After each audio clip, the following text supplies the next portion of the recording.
รถไฟความไวสูงบ่ได้กินน้ำมันเป็นหยังคือขึ้นค่าโดยสาร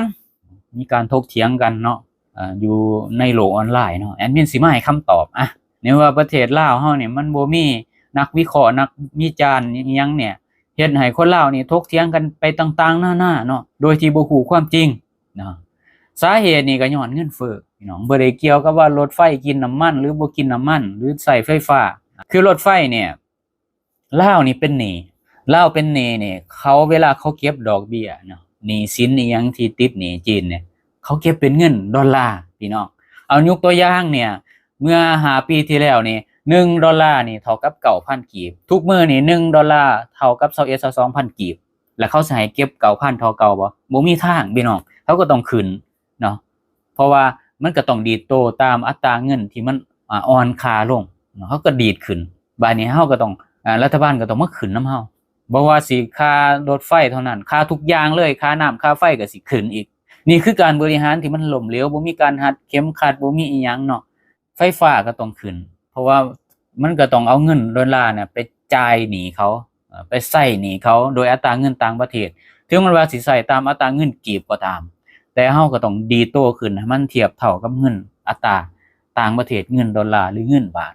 นี่คือปัญหาเนาะว่าเป็นหยังรถไฟความไวสูงเนาะจึงขึ้นค่าโดยสารมันบ่แม่นสิพอเท่านั้นค่าบำรุงค่าซ่อมแซมแล้วก็ค่าแอร์ค่าน้ำค่าไฟมันก็ขึ้นตามเพราะว่าเงินมันเฟ้อค่าโดยสารค่ารถเมล์รถหยังขึ้นเบิดแหละพี่น้องบ่แม่นว่าเฉพาะที่รถไฟความไวสูงเนาะนี่คือเกี่ยวกับการบริหารที่มันบ่มีเข็มขัดบ่รัดเข็มขัดบ่มีมาตรการเพราะว่ารัฐบาลลาว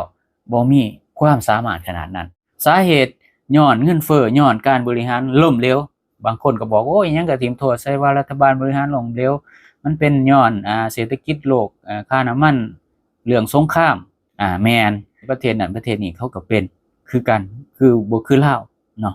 มีแต่ลาวกับเขมรนี่แหละเพราะว่าหยังเพราะว่าเขามีโรงกลั่นน้ำมันดิบ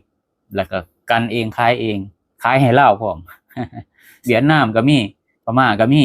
เนาะแต่ว่าลาวบ่มีกับกัมพูชาบ่มี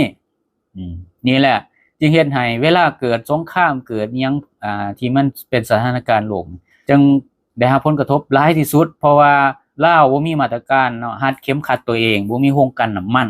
บางคนก็บอกว่าลาวบ่มีบ่อน้ำมันมันบ่ได้เกี่ยวกับมีบ่อน้ำมันมันเกี่ยวกับว่าซื้อน้ำมันดิบมากันใช้ภายในประเทศเองเนาะเพื่อหยังเพื่อความมั่นคงทางด้านพลังงานขนาดประเทศบรูไนประเทศรุ่นเกิดใหม่น่ะเขาก็ยังมีเนาะพี่น้องโรงกลั่นน้ำมันของตัวเองเพื่อความมั่นคงทางด้านพลังงานเนาะน้ำมันดิบราคาถูกๆเอามากันขายเอง